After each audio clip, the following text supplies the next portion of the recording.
تنصروا الله ينصركم ويثبت أقدامكم.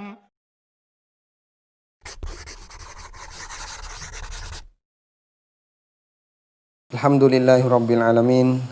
Wassalatu wassalamu ala ashrafil mursalin wa ala alihi wa sahbihi ajma'in. Wa ashhadu an la ilaha illallah wahdahu la syarikalah wa ashhadu anna Muhammadan abduhu wa rasuluh. Kitabul Hajj, bab tentang masalah haji.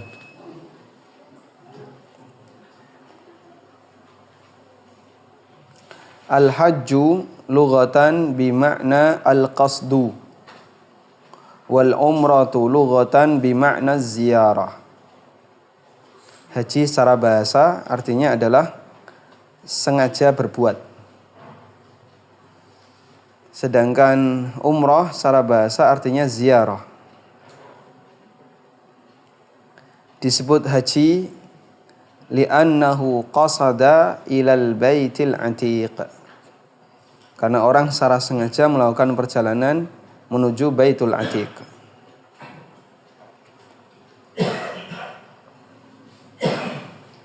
Nah, dan dua ibadah ini hukumnya wajib menurut pendapat yang kuat, sehingga yang wajib tidak hanya haji, termasuk yang wajib juga umrah. Karena itu orang yang punya kemampuan dan dia tidak umrah, maka dia berdosa. Sebagaimana orang yang punya kemampuan dan dia tidak haji, maka dia meninggalkan rukun Islam berupa haji. Dan dua ibadah ini pula, jika sudah dilaksanakan, meskipun statusnya sunnah, maka tetap wajib disempurnakan, kecuali jika ada halangan, namun digantikan dengan bayar dam. Paham kalimat ini? Saya ulang ya. Haji dan umrah adalah ibadah yang wajib disempurnakan meskipun statusnya sunnah dalam kurung yang lebih dari sekali. Haji pertama hukumnya apa? Haji yang kedua, umrah pertama hukumnya, umrah yang kedua. Berbeda dengan ibadah yang lainnya. Ibadah yang lainnya seperti sholat sunnah atau puasa sunnah, boleh nggak dibatalkan? Boleh. Sehingga misalnya orang sudah takbiratul ihram untuk sholat sunnah, kemudian dia misalnya ada hajat, lalu meninggalkan sholatnya untuk memenuhi hajatnya, hukumnya diperbolehkan. Berbeda dengan haji dan umrah, karena Allah Ta'ala berfirman, wa atimmul hajja wal umrata lillah, dan sempurnakanlah haji dan umrah untuk Allah. Orang puasa sunnah kemudian lihat kawannya bawa bakwan, terus dia tertarik, dia batalkan, hukumnya boleh. Tapi kalau haji sunnah atau umrah sunnah, kemudian dia bosan tinggal di Mekah, lalu keluar meninggalkan haji, nggak jadi haji, hukumnya dilarang. Dan haji dan umrah ini sebagai bukti bahasanya seseorang mengikuti syariat Muhammad sallallahu alaihi wasallam dan Ibrahim alaihi salatu wassalam. Karena itulah ketika ada orang yang mengaku sebagai orang yang cinta kepada Allah, Allah perintahkan kepada mereka untuk melaksanakan haji dan umrah jika memang pengakuannya benar. Wa syaraitu wujubil haji sab'atu asya. Syarat wajibnya haji ada 7. Al-islamu wal bulughu wal aqlu wal hurriyatu wa wujuduz zadi war rahilati wa takhliyatut tariqi wa imkanul masir. Syarat wajibnya haji ada 7. Islam, baligh, berakal, merdeka. Sehingga tidak wajib haji dan umrah bagi orang kafir asli. Demikian pula bagi mereka yang dalam kondisi sebagai budak atau belum balik atau tidak berakal. Wa wujudiz zat, dan dia punya bekal, warahilah, dan tunggangan, kendaraan. Berdasarkan firman Allah Ta'ala, walillahi 'alan nasi hijjul baiti man istata'a ilaihi sabila. Wal istita'atu ditafsirkan oleh Nabi sallallahu alaihi wasallam, mas sabil, kata beliau, az-zad war rahilah. Punya kemampuan untuk menempuh jalan di situ adalah az-zad war rahilah. Az-zad itu apa? Bekal. Bekal itu apa? Bukan bekal biaya perjalanan, tapi bekal adalah biaya hidup di perjalanan. Sehingga ketika sampai di kota Mekah, dia berada di negeri orang lain. Dia bawa duit berapa? Itulah zad. Ar-rahilah, inilah biaya perjalanan. Maka kalau ada orang yang berangkat haji, bisa beli tiket pesawatnya, tapi dia nggak punya bekal untuk tinggal di sana, berarti dia belum dianggap punya kemampuan. Yang ini menunjukkan bahwa punya bekal ketika sedang melancong ke negeri orang itu dituntunkan dalam syariat. Dan itu dijadikan sebagai kesepakatan di berbagai negara-negara kafir. Masuk negeri Amerika, kamu punya duit berapa? Kalau nggak punya duit, dideportasi, dipulangkan. Masuk negeri Jepang, syaratnya dia harus punya saldo sekian. Masuk negara-negara kafir yang lain, syaratnya seperti itu. Saudi juga menerapkan. Sehingga orang ketika masuk ke negeri orang, dia harus punya bekal. Baik. Wa takhliyatut tariq, dan jalannya aman, kosong dari ancaman. Wa imkanul masir, dan memungkinkan untuk melakukan perjalanan. Takhliyatut tariq berarti di sana tidak ada penghalang. Misalnya kalau ada penghalang, maka hukumnya tidak boleh. Imkanul masir, memungkinkan untuk dilalui, dalam arti salamatut tariq minal mu'diyat, tidak ada yang mengganggu sepanjang perjalanan. Karena itu untuk negara yang diboikot oleh Saudi, kalau kemarin ada 2 ya, haji kemarin ada 2, satu Suriah, yang kedua Kanada. Siapapun warga Kanada nggak boleh masuk Saudi. Maka berarti tidak ada apa? Takhliyatut tariq. Atau tidak ada imkanul masir. Tidak ada imkanul masir, misalnya sedang ada pemberontakan atau sedang ada potensi perang bagi siapapun yang datang dari arah barat. Nanti pesawatnya bisa ditembak dari bawah misalnya. Kalau tidak mungkin, maka boleh tidak haji. Dan wallahu a'lam, mungkin tahun depan, haji tahun ini Cina akan diboikot karena kekhawatiran masalah corona, dan negara-negara yang berada di sekitarnya karena masalah kekhawatiran corona. Selanjutnya, wa arkanul haji khamsatun. Rukun haji ada 5. Rukun haji ada 5. Al-ihramu ma'an niyah. Ihram disertai niat. Ihram pengertiannya adalah niyatud dukhul fi hajjin au umrah. Ihram pengertiannya adalah niat untuk mengawali haji atau umrah.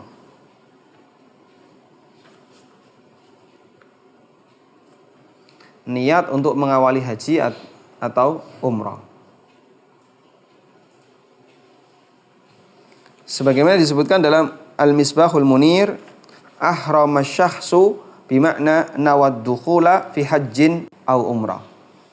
Kalau ada orang yang melakukan ihram, maknanya adalah dia berniat untuk masuk dalam ibadah haji atau umrah.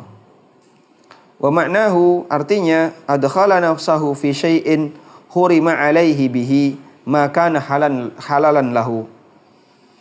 Maknanya, kata Dr. Mustafa Dibbugha, dia memasukkan dirinya dalam satu kondisi di mana menyebabkan dia haram.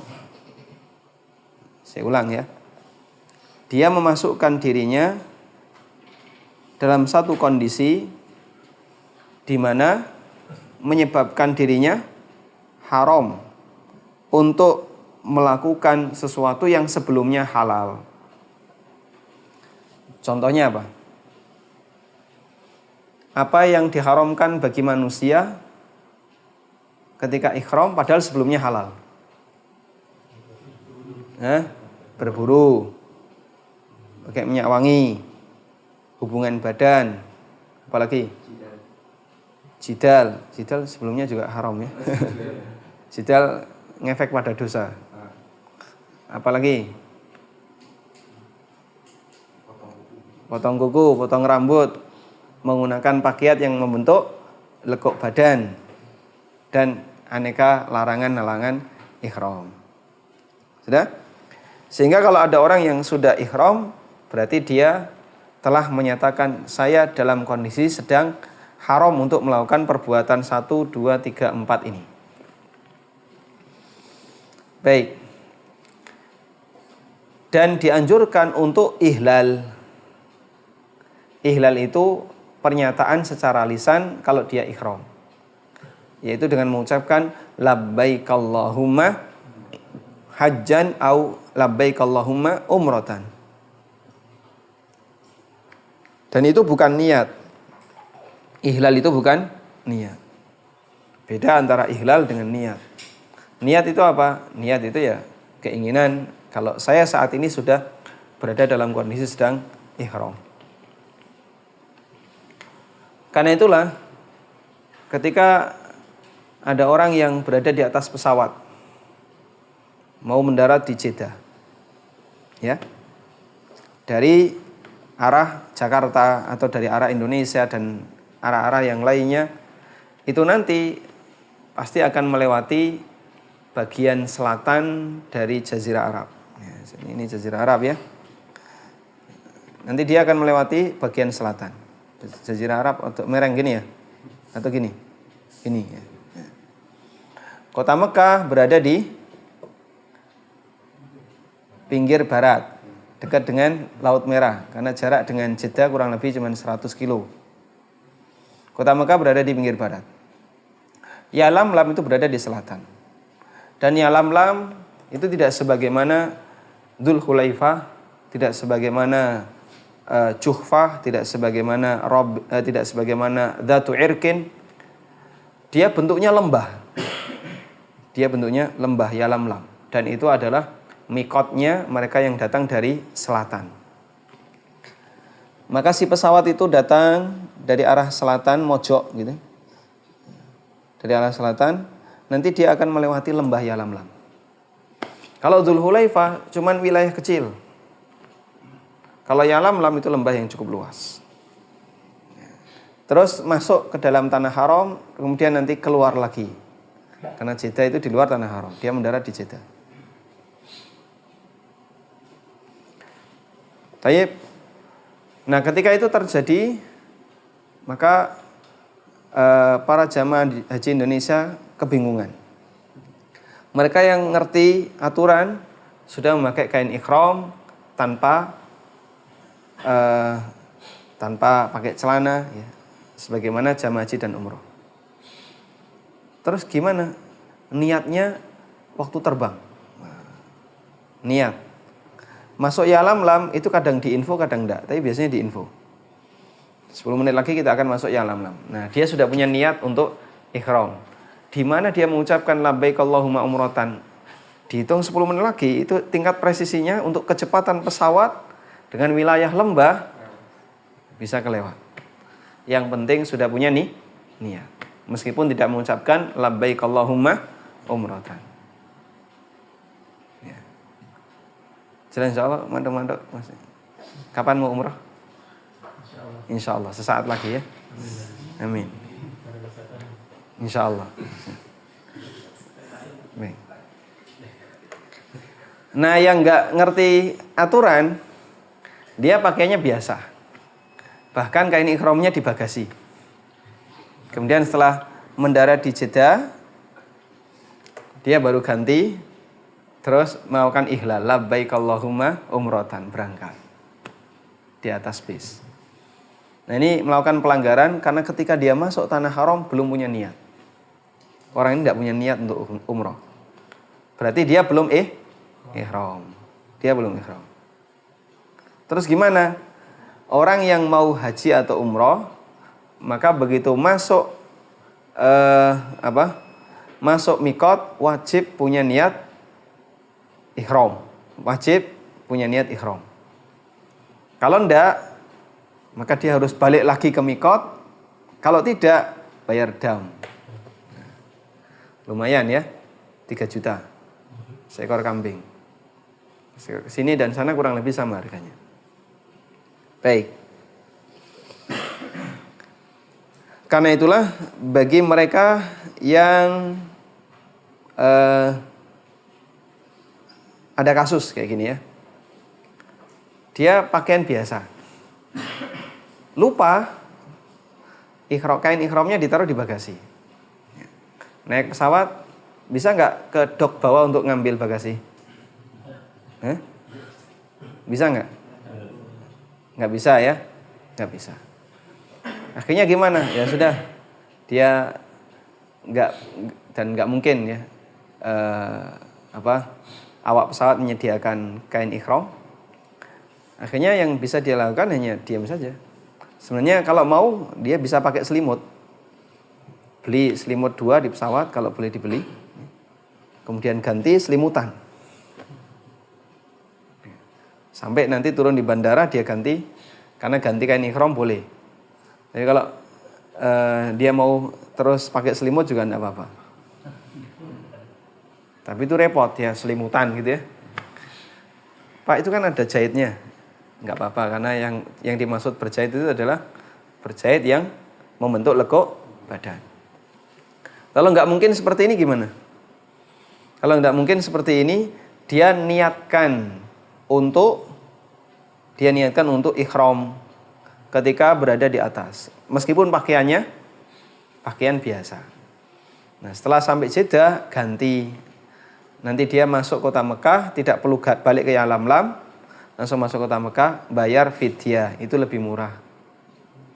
Karena bayar fidyah hanya memberi makan 6 orang miskin. Ya 600.000 atau kurang ya.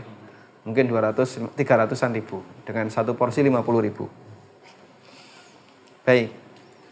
Itu bagi mereka yang lupa naruh kain ihramnya di bagasi sementara dia mendarat di Jeddah. Makanya sejak bandara Madinah dibuka itu anugerah bagi kaum muslimin Indonesia, senang sekali ya. Karena langsung landing Madinah sehingga memudahkan ketika berangkat untuk umroh lewat Bir Ali. Kita lanjutkan ya. Pokoknya yang penting belajar dulu tentang fikihnya. Semoga jadi sebab Allah mudahkan untuk bisa berangkat ya. Jangan dilompati. Bab haji, lompati aja Ustaz. Kita nggak berkepentingan. Oh, gimana nggak berkepentingan? Ini adalah fikih yang masuk rukun Islam. Jadi ihram disertai niat. Nah, dalam ihram berarti tadi ada berapa kegiatan? 2. Yang satu apa? Niat. Yang kedua ihlal. Ihlalnya itu apa? Mengucapkan labbaik Allahumma umratan. Di mana ini diucapkan? Setelah berada di atas kendaraan. Labbaik Allahumma umratan atau labbaika umratan. Baik.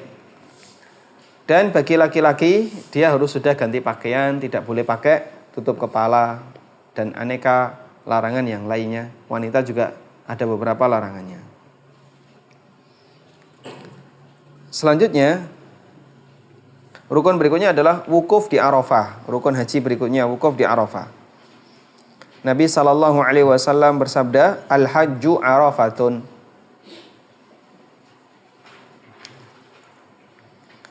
Man jaa lailata jam'in qabla tulu'il fajri faqad adrakal hajja. Inti haji itu adalah Arafah. Siapa yang datang lailata jam'in qabla tulu'il fajri, di malam jama'. Yang dimaksud malam jama' adalah malam tanggal 10. Siapa yang datang di Arafah sebelum terbit fajar di malam tanggal 10, faqad adrakal hajja, maka dia sudah terhitung mendapatkan haji. Baik, ada kondisi seperti ini. Dia sakit atau padat jalannya. Orang berangkat ke Arafah pagi, naik bis, jumlahnya jutaan.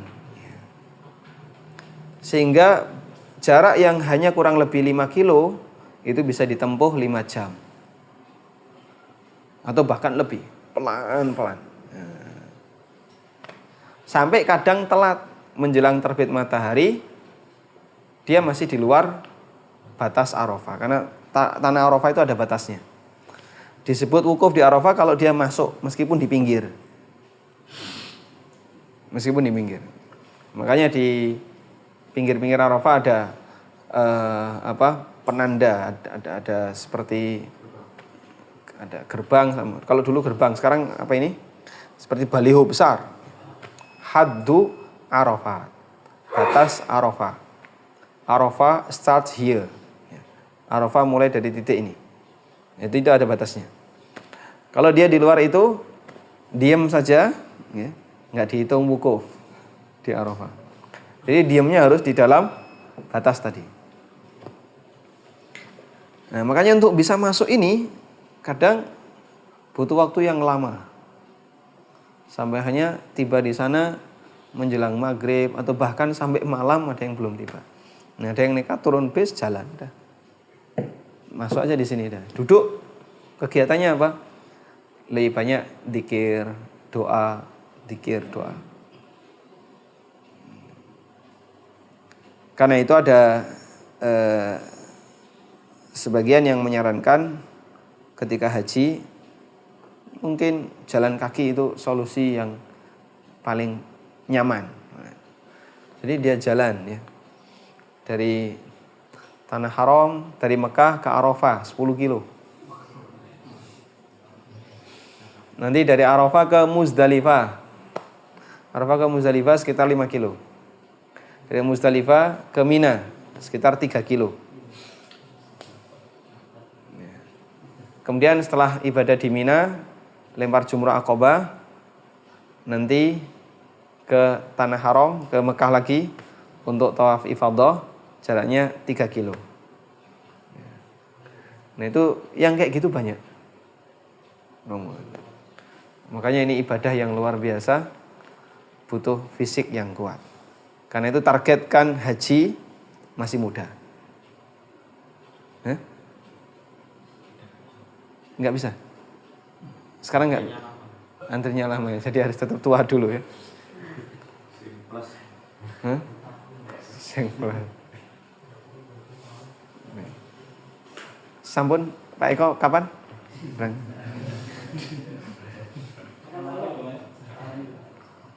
Nggih. Pak Eko nunggu Pak Malik dulu ya. Baik, ya punya komitmen kuat, semoga nanti dimudahkan oleh Allah. Karena kalau sudah lemah duluan kayaknya mustahil saya bisa berangkat. Wah, ada. Kalau kayak gini tidak ada harapan untuk, tidak ada niat dan keinginan yang besar. Ya. Sehingga dimulai dari semangat, insya Allah Allah mudahkan.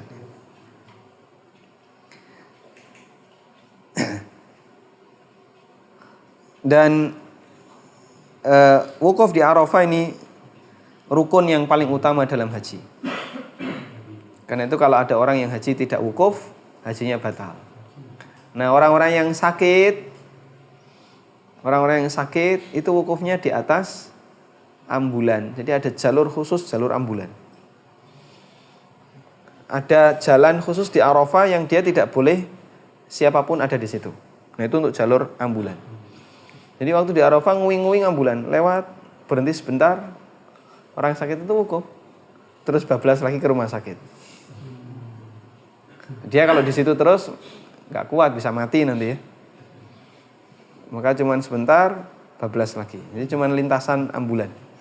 Disediakan bagi mereka yang sakit, yang sudah datang dari mikot-mikot untuk haji, tetap bisa wukuf. Nah, pemerintah memberikan layanan dengan cara itu. Yang kedua adalah tawaf di Ka'bah. Berdasarkan firman Allah Ta'ala di surat Al-Hajj ayat 29, wal yatawafu bil baitil atiq. Dan yang dimaksud di sini adalah tawaf ifadah. Yang dimaksud adalah tawaf ifadah. Tawaf ada berapa macam? 3 atau 4? 3. 1. Tawaf kudum. Apa itu tawaf kudum? Tawaf pertama kali datang ke Ka'bah. Yang kedua, tawaf ifadah. Tawaf ifadah itu tawaf haji. Yang ketiga, tawaf wada ketika mau meninggalkan kota Mekah. Yang keempat, tawaf sunnah. Tawaf tanpa sebab. Pakaiannya bebas.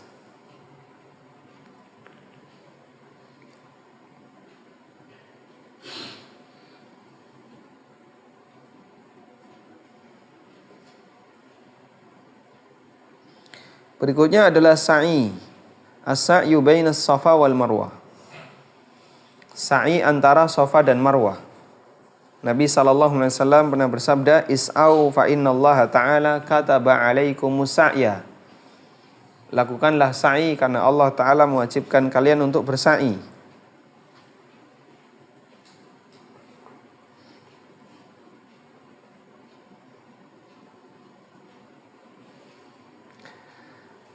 Dan dulu antara Masjidil Haram dengan Safa dan Marwah itu terpisah dulu. Ada pasar di situ. Sehingga orang begitu selesai tawaf, keluar Masjidil Haram, masuk pasar. Baru ke atas bukit Safa. Nah, terus mulai sa'i. Akhirnya di zaman salah satu raja di Saudi, diperluas Masjidil Haram sehingga mas'a, tempat sa'i, masuk masjid. Bahkan sampai dilebih-lebihkan lebih ke utara lagi, jauh di luar mas'a masih wilayah masjid. Mas'a itu apa? Tempat sa'i. Kemudian berikutnya adalah al-halqu. Rukun berikutnya adalah al-halqu. Digundul atau dicukur. Baik cukur pendek atau cukur gundul, berdasarkan riwayat dari Anas bin Malik radhiyallahu anhu bahwasanya Rasulullah sallallahu alaihi wasallam mendatangi Mina, lalu beliau melempar jumrah, kemudian beliau mendatangi tempat tinggalnya di Mina dan beliau menyembelih, summa qala lil halaq khudh. Lalu beliau memerintahkan kepada tukang cukur, silahkan cukur. Faqala, lalu beliau dalam riwayat yang lain beliau mengatakan ihlaq, cukur. Wa asyara ila jambihil aiman, sambil berisyarat ke kepala bagian kanan. Tsummal aisar, kemudian berisyarat ke kepala bagian kiri. Tsumma ja'ala yu'tihin nas, lalu beliau berikan kepada masyarakat. Wallahu a'lam. Baik. Nah, disebut al-halqu apabila rambut yang dicukur itu memenuhi, untuk laki-laki ya, apabila rambut yang dicukur memenuhi seluruh kepala. Sehingga kalaupun cukur pendek tidak boleh cuman satu helai. Nah, itu gaya cukurnya wanita. Jadi lelaki yang solehah. Seperti beberapa jamaah umroh, rambutnya cuma ditaruh depan ini, cukur sedikit. Nah, ini tidak boleh.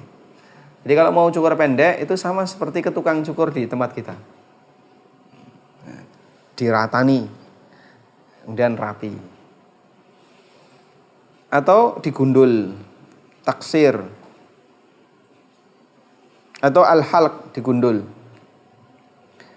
Dan ini yang lebih sempurna. Karena Nabi SAW mendoakannya 3 kali. Insya Allah semua jamaah paham seperti ini. Dan kita selalu motivasi gundul aja. Gundul saja. Selanjutnya, wa arkanul umrati arba'atun. Rukun umrah ada 4.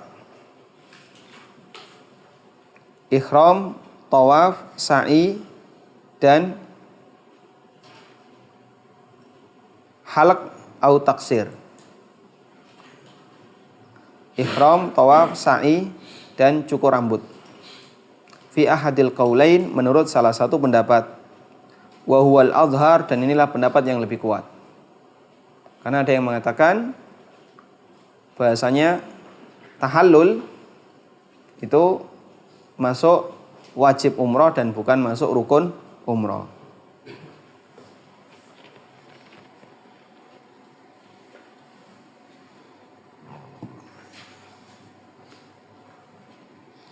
Baik. Dan pendapat yang lebih kuat bahasanya tahallul itu masuk rukun umroh. Disebutkan dalam riwayat Bukhari dari Jabir bin Abdullah radhiyallahu anhuma, beliau mengatakan fa amaran nabiyyu sallallahu alaihi wasallam ashabahu ayaj'aluha umratan wa yatufu thumma yuqassiru wa yuhillu. Allah perintahkan mereka untuk menjadikan perjalanannya sebagai umroh, dan lalu mereka tawaf untuk umroh, kemudian mereka nyukur rambut, selanjutnya mereka dalam posisi halal. Ini maksudnya adalah haji tamattu. Baik, nanti insya Allah kita jelaskan ya. Wa wajibatul haji ghairul arkan. Dan kewajiban-kewajiban haji yang bukan rukun haji, salah satu asya, ada 3 macam. Pertama, ihram minal miqat. Ihram dari miqat. Siapa yang menentukan miqat? Rasulullah sallallahu alaihi wasallam. Tanah haram ada batasnya. Ini misalnya Ka'bah berada di tengah ya. Ada batas tanah haram. Nah, batasnya ini tidak simetris. Ada yang jauh, ada yang pendek. Yang paling pendek 5 kilo. Tan'im. Yang paling jauh Dzulhulaifah 400 kilo. Sehingga dia nggak simetris. Mungkin ada di ujung sini ya. Kemudian di Ji'rana jaraknya kurang lebih 10 kilo.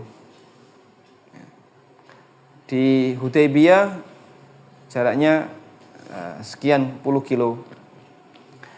Karena itu tidak simetris. Nah, disinilah Allah Subhanahu wa taala memuliakan Ka'bah. Untuk masuk Ka'bah, untuk masuk ke wilayah Ka'bah, kamu harus sudah punya persiapan. Dalam keadaan sudah pakai baju ihram, kemudian diharamkan untuk melakukan beberapa larangan. Nah, itu persiapan yang membutuhkan orang untuk bersabar. Sekarang perjalanan dari Dzulhulaifah ke Mekah 5 jam. Dulu 5 hari. Coba 5 hari nggak boleh pakai wangian. 5 hari pakaiannya cuma kayak gitu doang. 5 hari nggak boleh tutup kepala. Itu berat. Nah, sekarang di dalam bis dingin, AC, bisa tidur. Sehingga nggak sampai menimbulkan bau badan yang menyengat. Kalau dulu, boleh mandi tapi nggak boleh pakai wangian. Dan orang dulu yang namanya kain itu terbatas. Bisa jadi putih jadi kuning warnanya. Nah, seperti itu. Praktek ini pernah dilakukan oleh sebagian kawan yang tinggal di sana ketika haji.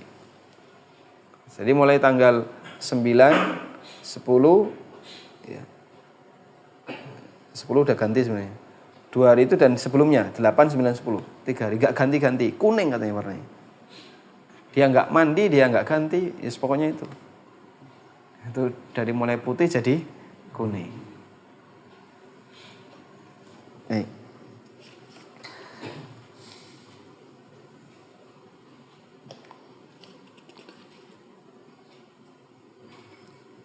Jadi miqat yang menentukan adalah Nabi Muhammad SAW. Kalau haddul haram, batas tanah haram yang menentukan Nabi Ibrahim. Tapi titik-titik miqat yang berada di luar sejengkal, ya, beberapa jarak dari tanah haram, titik-titik ini yang menentukan Nabi Muhammad SAW.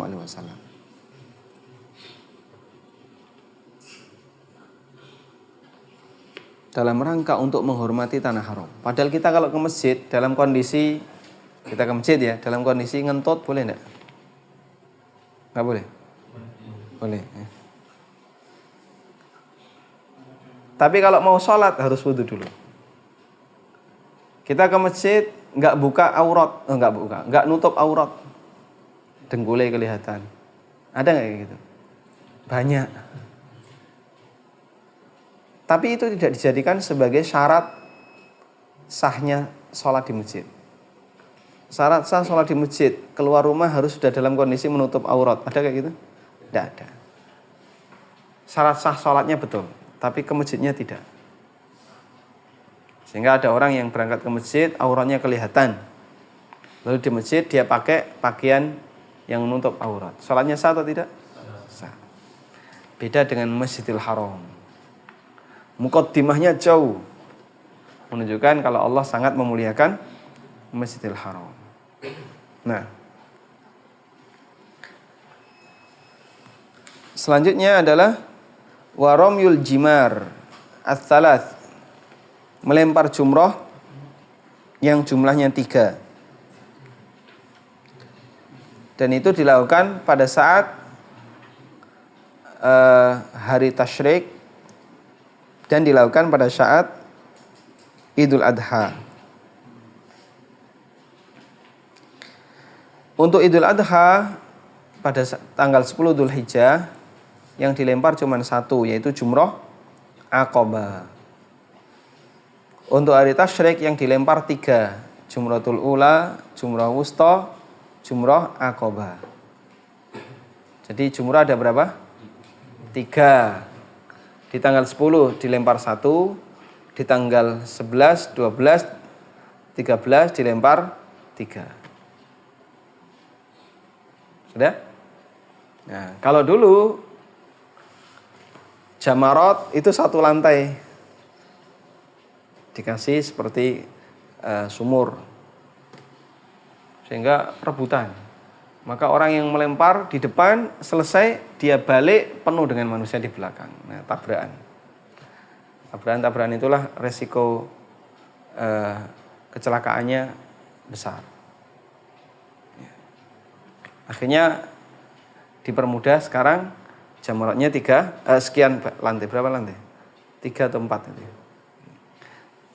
Sekian lantai sehingga orang bisa melempar dari berbagai lantai. Baik, itulah kemudahan di zaman sekarang.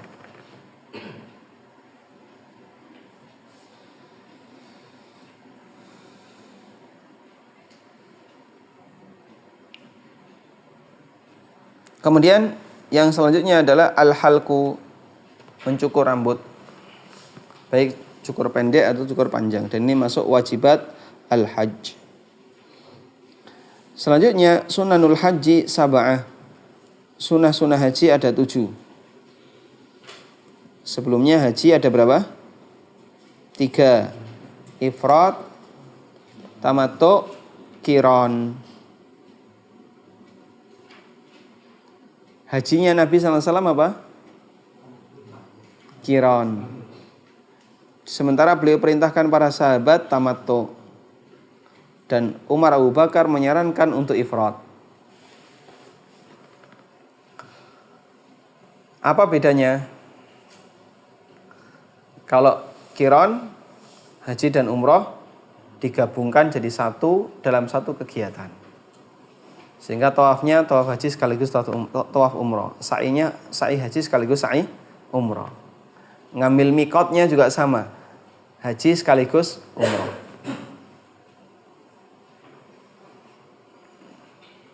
Dan ini berat. Qiron itu berat. Kok bisa, Pak? Berat. Kan kegiatannya sekali untuk 2. Kelihatannya ringan padahal itu berat. Makanya Nabi sallallahu alaihi wasallam sarankan kepada para sahabat tamattu saja. Karena itu lebih ringan.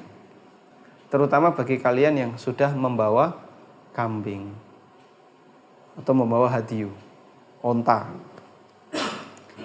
Karena untuk jenis yang kedua, haji tamattu, dia datang dari Dzulhulaifah dengan memakai pakaian ihram.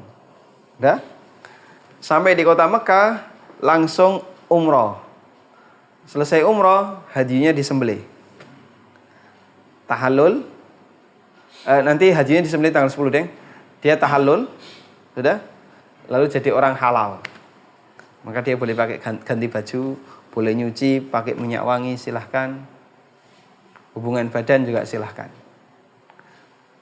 Selesai itu, datang musim haji, dia ganti baju lagi untuk umroh, langsung berangkat ke Arafah. Sehingga ada waktu jeda untuk istirahat. Istirahatnya adalah halal tadi.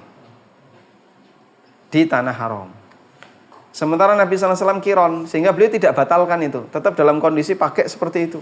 Nahan terus ya. Sabar-sabar menahan. Sampai selesai haji, baru beliau bukaan. Beliau ganti baju. Paham? Jadi kenapa itu berat? Karena menahannya lebih lama. Nah, ifrad itu haji saja, umrohnya menyusul.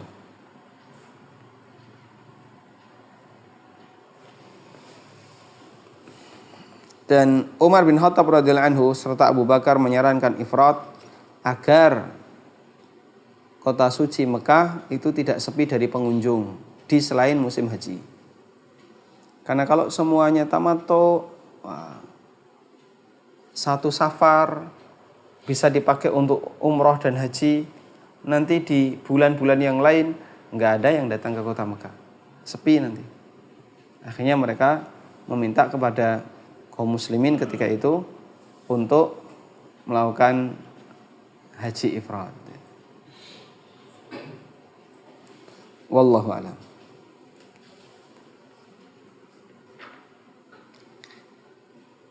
Sudah ngantuk?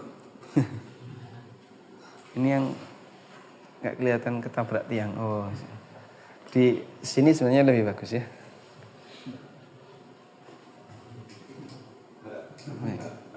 Malu kelihatan ya.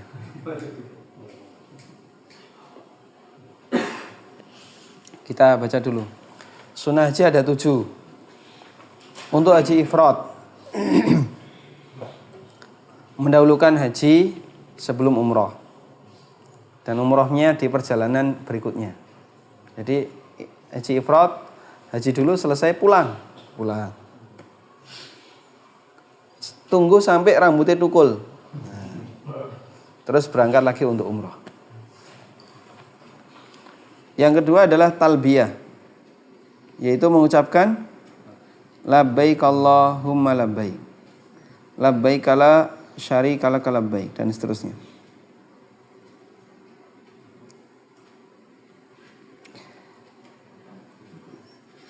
Selanjutnya tawaful kudum, tawaf kudum.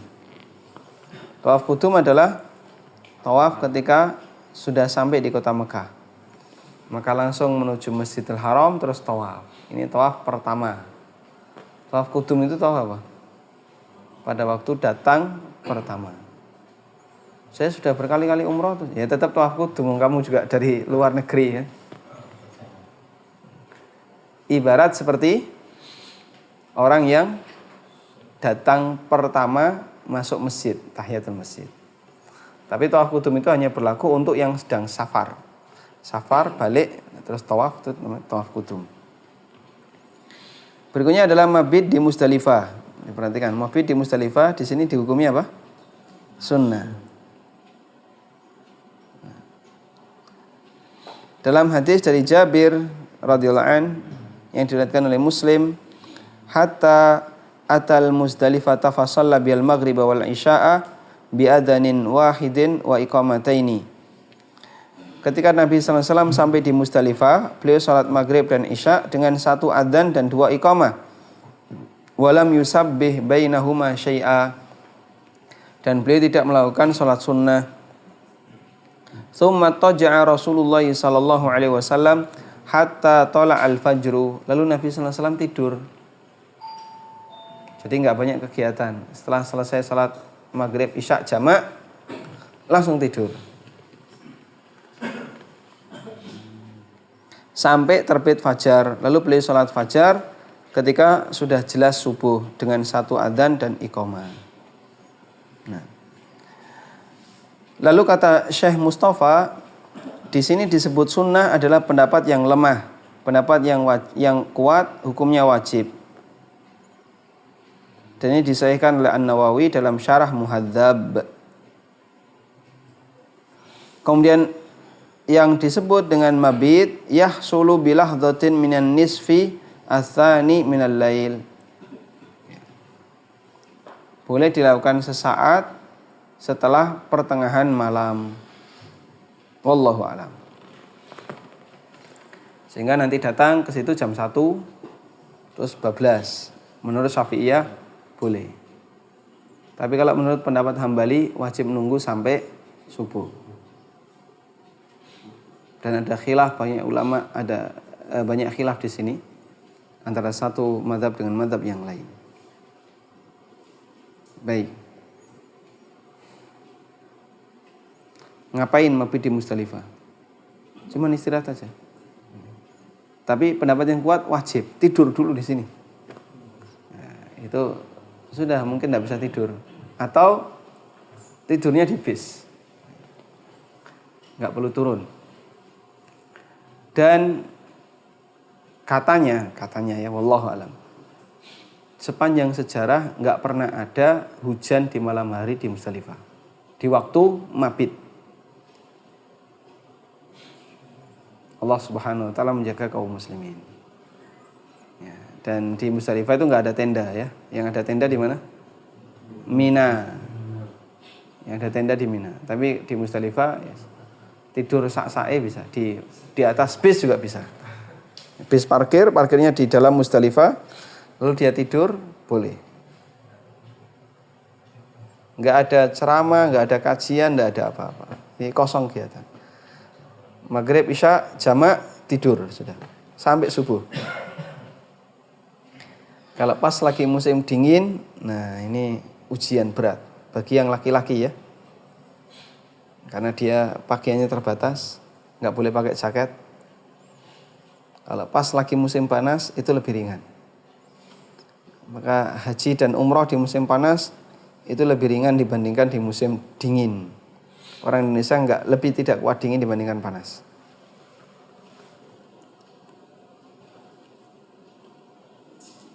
Kemudian 2 rakaat selesai tawaf. Dan ini pendapat yang rajih adalah sunnah. Dan tidak harus di belakang makom. Boleh di seluruh kawasan Masjidil Haram. Maka boleh sholat di atas tempat sa'i. Boleh sholat di titik-titik sekitarnya boleh. Karena itu kalau tempatnya penuh sesak, rebutan, keluar dari wilayah mataf. Kemudian di situ sholat. Wal mabitu bi Mina, dan mabit di Mina.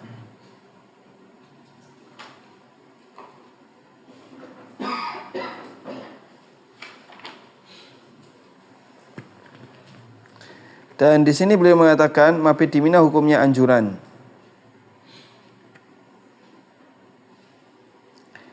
Dan ada yang mengatakan mabit di Mina hukumnya wajib. Karena itu tidak boleh meninggalkan Mina di malam hari. Jumrah di siang hari, tinggalkan Mina di malam hari. Itu jamaah haji yang sudah nggak kuat, pengennya ke hotel. Jadi setelah lempar jumroh ke hotel di luar Mina, tidur di hotel. Padahal mabit di Mina itu hukumnya wajib menurut pendapat yang kuat. Wallahu a'lam. Dan tawaf wada yang ini disebut sunnah, tapi yang pendapat yang lebih kuat wajib kecuali bagi orang yang punya udzur, di antaranya adalah wanita haid atau nifas. Wallahu a'lam. Wa yatajarradu rajulu 'anil indal ikhrami minal mahid atau minal mukhayyad ya.